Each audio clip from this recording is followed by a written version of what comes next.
in here. Hook it. Hook it. Now, I'm feeling a little lonely, and nothing would cheer me up more than hearing you sing Wind Beneath My Wings. Just a second here, pick. God, get this. Dexter, get the tranquilizer gun. I'm afraid we're going to have to tag and release this one. To go to the mall because more people would see me and they would see how big I am. If you see an image of us, fat women, being happy and loving ourselves, there's someone trolling on us, asking us why do we love ourselves the way that we are. We are in Henderson, North Carolina for the first annual Fat Camp. What the f was going on? 1050 W18, New York.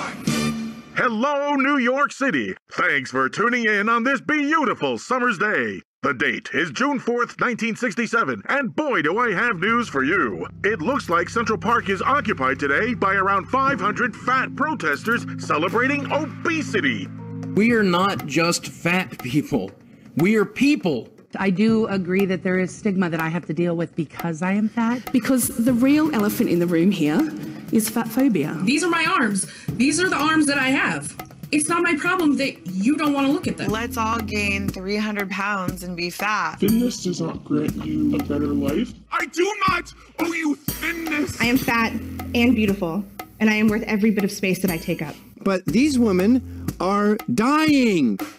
America is facing a major health crisis. Britain is too fat and is getting fatter, and doing nothing is not an option. 2.7 billion adults will be overweight or obese by 2025. Researchers say it's particularly alarming in the developing world. This country is getting fatter. People are dying from avoidable diseases caused by obesity, such as diabetes, heart disease, and cancer. Did you know cancer research were called fat shamers? Well, it's ridiculous. Okay, the solution is their own hands. This is a person that's eating themselves to death, you assholes.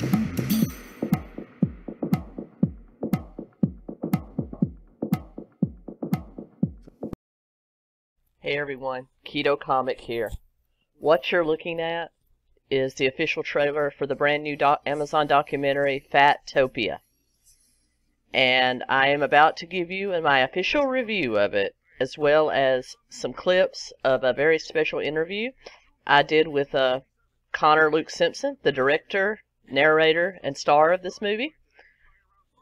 And we're just going to break it down. I think you're going to enjoy this, and it's going to be a very informative video. But anyway, let's get into it, shall we? It seems you can't go out of your house nowadays, guys, without being bombarded with a different social movement. And I am certainly not against social movements. Social movements create change. They make things better for everyone. And some of the most positive social change movements I have seen, of course, the American Civil Rights Movement, the American LGBTQIA movement, the women's suffrage movement, so many, and as well as the original body positivity movement. But that body positivity movement, which was set in motion to help people with physical, mental disabilities, disfigurements such as losing a limb, skin ailments, burn victims, things that were put in motion to help them feel more positive about their bodies, has been hijacked by another social movement, the fat acceptance movement. And here on the screen you see that Tess Holliday, who is a size 26 model, 5'2", is now a Cosmo girl, at least where Cosmo UK is concerned. And even though I wish Tess all the luck in her modeling career, and she's certainly done real well, I'm not sure if this is the type of social motivation we want to put out there to young people. Let me say right now that I am right in the middle of the fat acceptance movement. I am overweight myself. I have always battled my weight. I weigh 250 pounds right now at this moment in time, and I believe I can speak out on this without fear of retribution. And what I'm saying is that promoting obesity as an accepted way of life is not good. That's my far right opinion. More to the far left, I say that yes, overweight people should not be discriminated against. We should be treated the same as everyone else within reason. And what I mean by that is that we take up more space. So yes, if we take up more than one conventional chair on a flight, we should have to pay for an extra seat if that flight is full. Should restaurants and other places of business have to buy bigger chairs to accommodate us? No. Should we be discriminated against for employment or anything else? No, absolutely not, except in the case of where our physical appearance, physical well-being prohibit us from doing the job, such as I was in the military. You had to meet certain height-weight ratios and levels of physical fitness to be in the military. Do I want to see those standards lowered to allow overweight and obese people in? Absolutely not, because that damages the productivity and protection and security of our country. Do I believe that private jobs should be able to discriminate? No. Again, only if your weight prevents you from doing the job. Think about something as simple as being a valet. You have to sprint to and from cars all day. So I can understand why they might not want to hire a morbidly obese person to do that, because it would slow down the response time to your clients. You see what I'm saying, guys? I'm just coming at this from a middle-of-the-road, common-sense approach that I think we all have. And that's the reason I'm going to say that I loved Fat-Topia, because I think it took that common-sense, middle-ground approach to the fat acceptance movement. One thing that I will say is that I found Connor, the director, who I will be intermittent clips of our interview within this, I found him to be very personable, very nice, very professional. I found that the way he was treated by the extremists of the fat acceptance movement throughout the movie was, in my opinion, dastardly. It was terrible. Being asked to be paid for interviews and things like that is not exactly what I would say is putting forth a good face for your movement. He was told many times that as a cis-fit white male, he was not allowed to have an opinion on the fat acceptance movement. Well, I'm going to come forward and say that I am a cis, lesbian, obese individual, and I think I have a right to have an opinion on the fat acceptance movement. And that's what we're going to talk about today, everyone. Great movie. I'm going to put the links below. It is free to Amazon Prime members. If you don't have Prime, you can rent it for as low as $2.99, I believe. I'll put that down below. But I highly recommend you checking this out. I think it was a wonderfully presented documentary. And yes, I think Connor wanted to put forth the middle-of-the-road common sense approach that I think the majority of people have. Whether you're on the extremes of either, you're in the minority. Most people are going to fall somewhere in the middle, and I think that's why this movie talked to me, because it really hammered in on that. It absolutely said that all people, no matter of your shape or size, should be proud of your body and be able to present that body in the way that you want. But on the other side, it said giving false scientific information or medical information that obesity is not unhealthy is where we have to draw the line. There is a obesity epidemic in the Western world. Let's check out some statistics on that. Costs this country about $150 billion a year, or almost 10% of the national medical budget. Approximately 1 in 3 adults and 1 in 6 children are obese. Obesity is epidemic in the United States and a major cause of death, attributable to heart disease, cancer, and diabetes. Here is an October 2017 report from the National Centers for Health Sciences as well as the Centers for Disease Control. You will find many different reports from organizations like the American Medical Association, the American Heart Association, the World Health Organization, that will back up these results. But basically, and they're even worse today. This is from 2017. But basically saying that we are actually approaching 60% of Western populations being overweight or obese. And obese is being up to 50 pounds over your recommended weight. Obesity has become the second leading cause of preventable death in most Western countries, right behind smoking. It's a risk factor for heart disease, stroke, many types of cancers, and diabetes, which in turn causes a whole different myriad of illnesses. Bottom line, it is dangerous to be obese. And for every 10% that you increase over your body weight, you exceed those risk factors by 20 to 25%. Now think about that. And so that's my main beef with the current fat acceptance movement, is that yes, promote being proud of your body, promote anti-discrimination, but it is not discrimination to speak the truth about the health factors surrounding obesity. And I think that's why this documentary spoke to me so much, is that that's the view he put forward. Now, yes, he did interview Meister Entertainment, who you can find here on YouTube.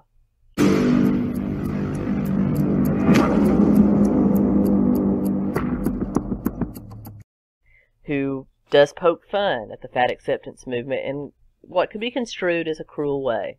Sure, I don't believe anybody should be made fun of, but sometimes you have to, the only way to expose or get rid of a bad element is to expose it to sunlight. And sometimes that has to be done in a not so nice way to make people pay attention. Cringe gets views. I know, I cover cringe on my channel.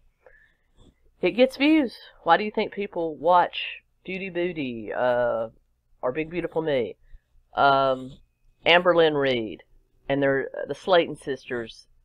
There's so many obese YouTubers that have huge followings that literally do nothing but eat and live a very unhealthy lifestyle on camera, and people watch that. Cringe sales. So when I see somebody taking the opposite view and making fun of that, I have to say that maybe they have a point, that that's the only way you can get that out into the sun to be sanitized, so to speak.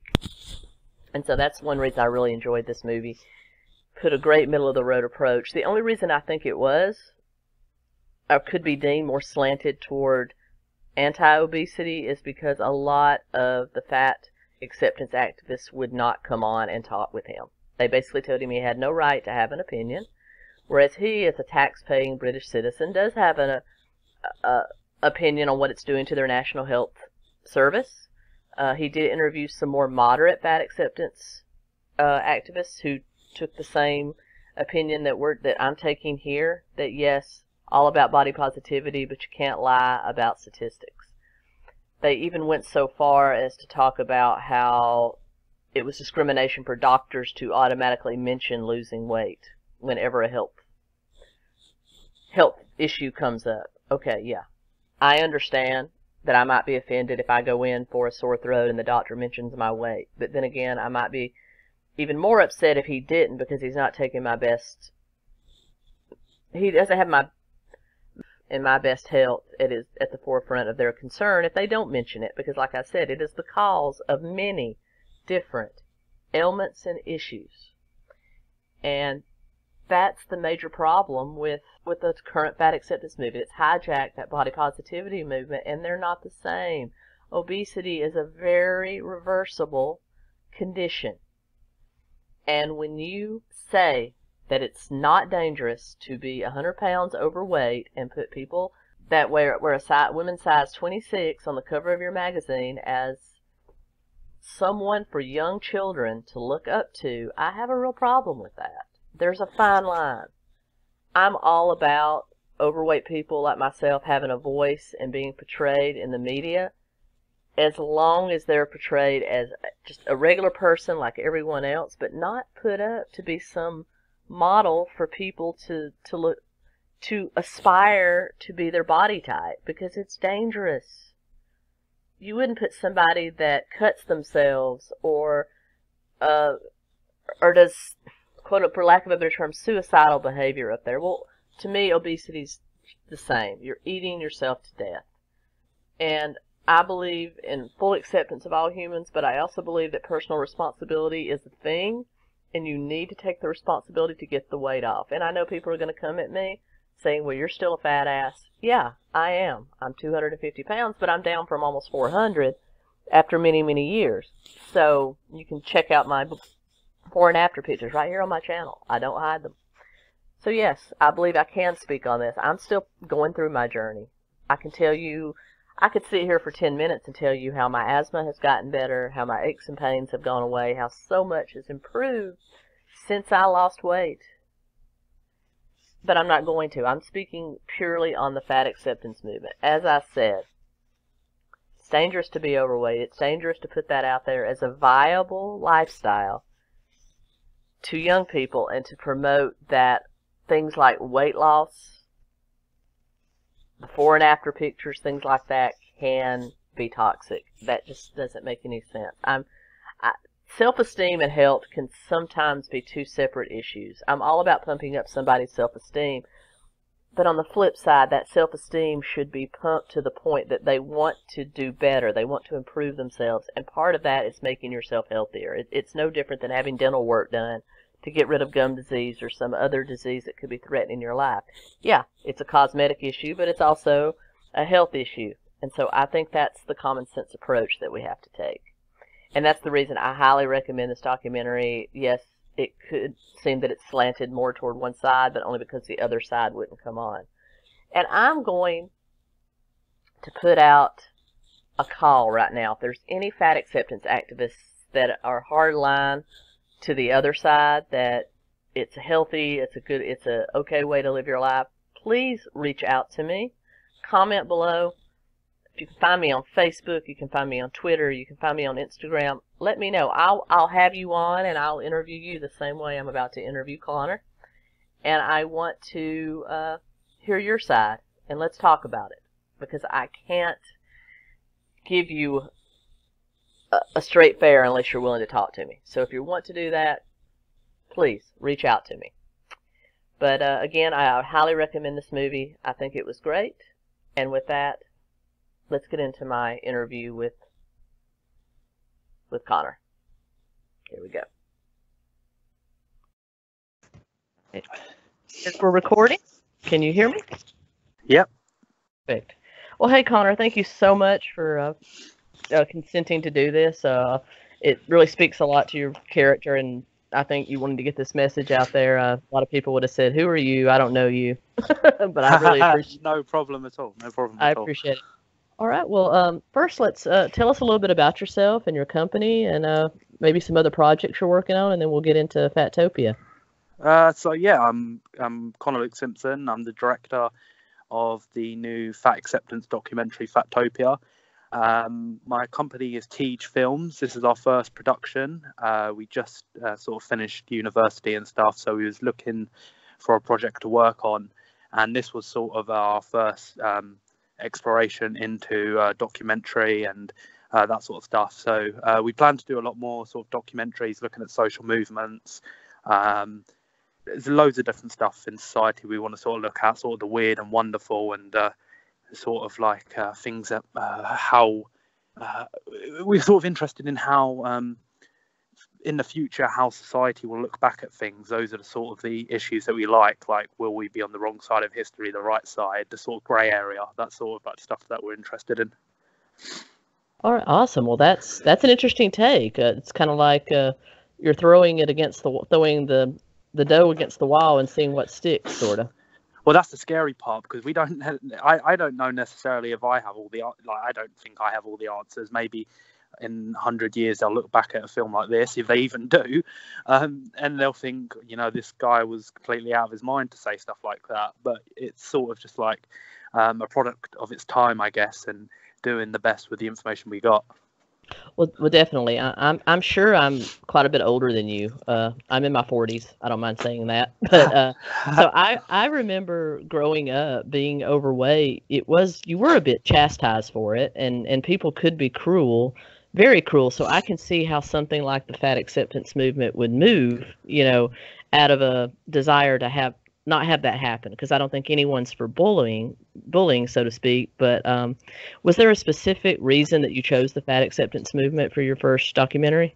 Well, firstly, on that first, I agree with that. The first thing you said, and also I think women are like sort of judged to a higher standard in terms of beauty and stuff, and their looks and everything. Anyway, so it kind of explains why the fat acceptance movement is mostly, it's not completely female, but it is more female orientated. So I 100% agree that I see why it's here and I see why it's about, and I can sort of understand the message.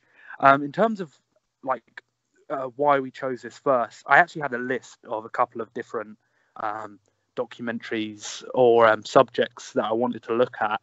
And I had known about fat acceptance for a while, and I thought, well, what is this? I'd seen some videos on it and people talking about it, and on YouTube and in the media and stuff. And then it was actually the Tess Holiday cover that came out, the Cosmopolitan cover, and she was the cover star. And I felt then I saw a shift in sort of the public perception. I felt like more people were talking about it.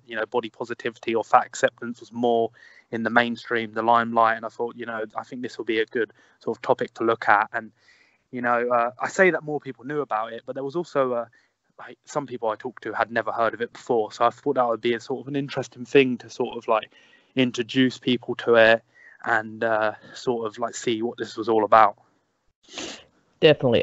It's not something that I was real familiar with, to be completely honest. I mean, I've been on a weight loss journey for several years, and I've started out at almost 400 pounds, and I'm now down into the 200s. I still have a long way to go, but as a result, I was Googling, YouTubing, weight loss advice, and then somehow I got sucked into this rabbit hole that was fat acceptance, and that's how I found out about it. And it was kind of scary. I mean, a lot of it. It does seem to be a lot of it. It's very sort of prominent in the YouTube and the Instagram. It's sort of, I call it Fat-Topia. In the movie, I call it the digital Fat-Topia, because if you can sort of get sucked into it, and it's a whole different world there, and you sort of everything that you knew about obesity and fatness sort of changes when you're a part of that world.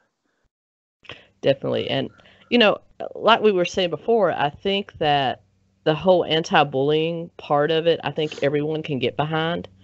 It's just, I think we've crossed a line with it where they are putting out false information, especially where health is concerned. And you addressed this in the movie. Was that sort of your end goal, to put that out there, or was that just something that kind of happened as you went on in your research? Yeah, well, because of that, there's two sort of, I guess, like chains of thinking when it comes to it. There's stuff you hear from the activists that say, there's fat phobia in society and fat phobic and stuff like that. And then you also hear fat shaming. Now, I believe that people do fat shame, and I don't think it's right. I don't think people should be shamed because they're fat. But then my problem is more so with the fat phobia. Sort of, I have problems. I think it equates it a little bit too much to racism, homophobia, and sort of a phobia itself is the irrational fear of something. And with the information you have medically, scientifically about obesity, I think there is, a reason to fear obesity in a way. I think, I can't remember the stat, I think it's 2.8 million deaths a year are linked to obesity and being overweight. So, I mean, there is sort of a justifiable fear in obesity. So that was sort of my problem with fat phobia. But like you said about the fat shaming and sort of bullying people, I mean, I don't think that's going to help anybody. And I think I tried to address that in the film. A lot of my a couple of my contributors talk about that, and that was something I wanted to include to make sure, look, because I've seen people on the anti-fat acceptance side get quite vicious to fat people as well, and I don't think that's necessary, and I don't think it helps the argument, it helps the debate or anything like that. Definitely. And I know that you interviewed Meister from Meister Entertainment. I enjoyed that segment very much. It was nice to hear from him. I didn't realize that he has also been struggling with his weight, but was he like, Was he like what's that? Suspect number one for putting out quote unquote fat shaming and fat phobic content? Was he like number one on the list for that, or were there others? And why did you? So I that was one of the ways I was introduced to the content, was through these fat acceptance cringe compilations. Mm-hmm. And there was two people in particular. It was Meister and another YouTuber that sort of kept coming up, and I sort of reached out to both of them. They both replied, but in the end, I decided to go with Meister. It was interesting because as soon as people I spoke to about like fat activists, try to get them involved, as soon as I told them the Meister was involved, it was very difficult to get involvement from that point on because of his content. So I had a lot of stuff about him being a neo-Nazi, voice of hate. You know, he addresses that in the movie that he's German and brown, so he says he has to laugh at that. And like he said, he's still tackling with white issues himself. He's still not exactly at the point where he wants. So he says he kind of knows how the other side feels like. So I was kind of nervous speaking to him because I was like wondering if he was going to be an anti-fat character that was going to send a lot of speak a lot of like fat shaming, and just he dislikes fat people. But I really think his problems are the movement, the ideology. I don't think he had a problem with fat people. I don't think he wants to see fat people die or be miserable. I think he just has a problem with sort of the ideology of fat acceptance. And I think that's kind of at the heart of anyone that's anti-fat acceptance movement, quote unquote, including myself. There's other YouTubers on here that speak out about it. It's not the anti-bullying that we have an issue with. It's the health implications. I mean, it's the second leading cause of preventable death in the Western world today, only behind smoking, and it may surpass smoking as more people give up smoking.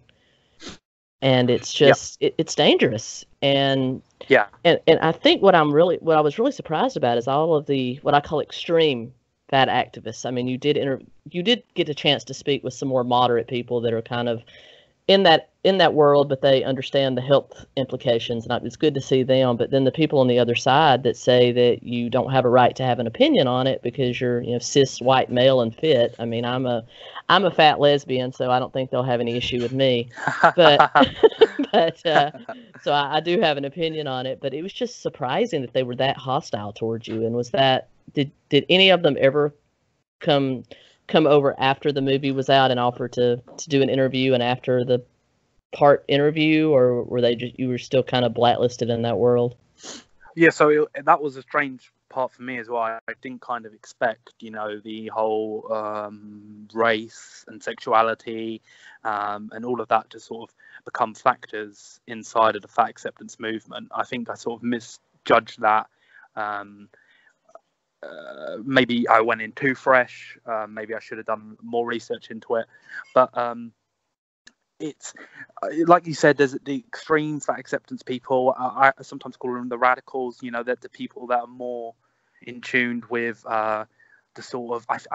I personally feel they still not steal, but they take the language from some of the other marginalized groups and try to use it to sort of get some momentum behind themselves and sort of put them up on the playing field of like, we're a marginalized group, take us seriously, that sort of thing.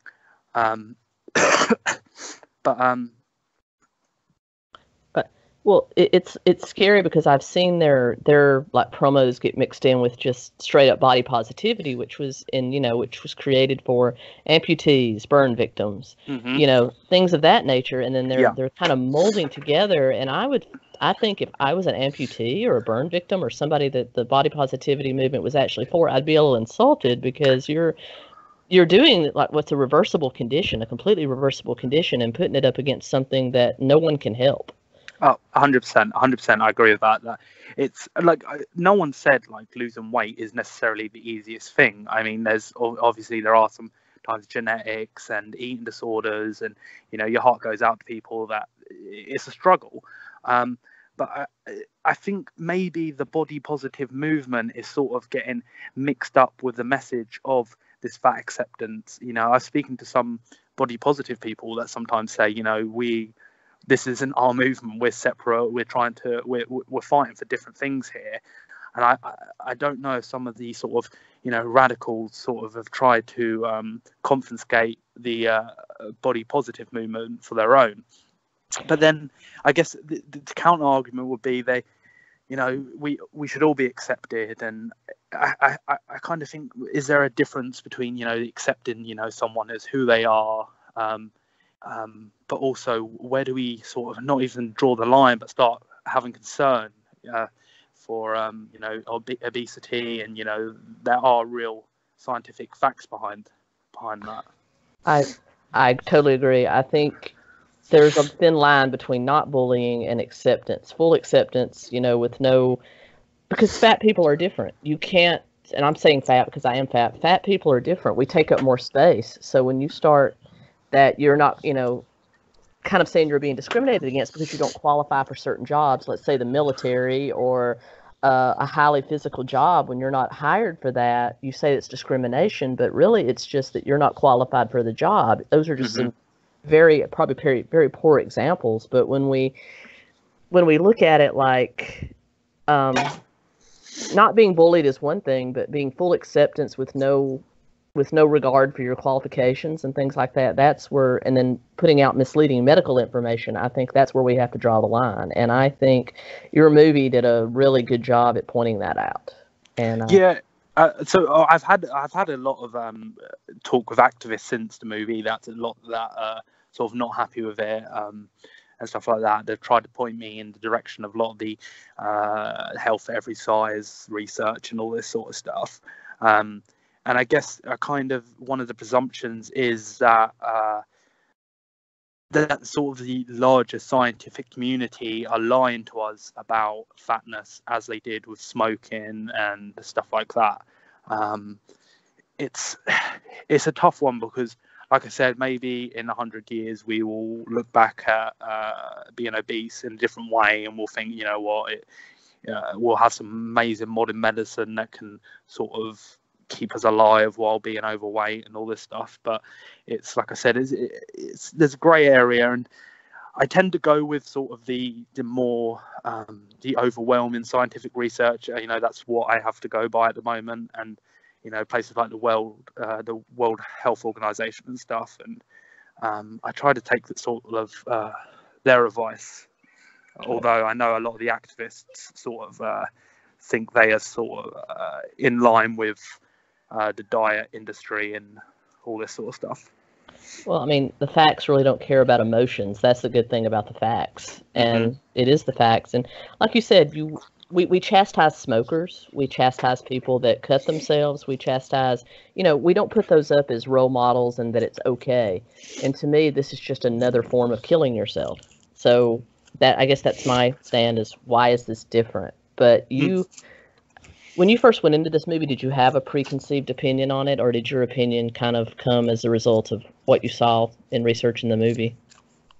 Well, of course, I went in with sort of the presumption that everything I'd learned in my life was that obesity, you know, it was bad to be obese, you know, it's bad for your health.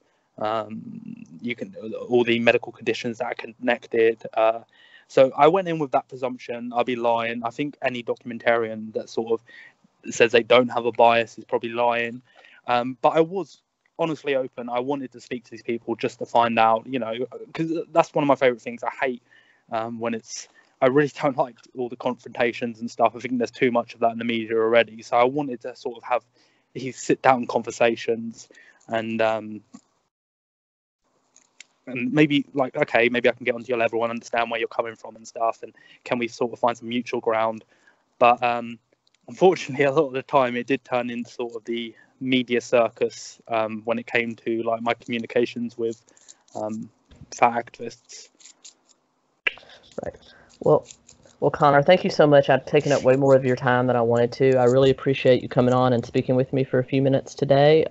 Before you go, give everyone your website and any upcoming projects that you want us to be on the lookout for. Yeah, so you can watch the film at www.fattopiamovie.com. And we're also working on a follow-up debate series around Fat-Topia, which will have fat activists. Okay, good. So maybe they'll actually come on and talk to you this People time. in the industry. Hopefully, yeah, that's what we're looking for. All right, good. And we're also going to have, we're working on the next documentary at the moment. So I'm hoping to have some information about that coming out soon. Great. Well, thank you so much for your time. It was a pleasure to meet you. And oh no, it's brilliant. Thank you so much. And have a great day. And you too. Thank you very much. Bye-bye.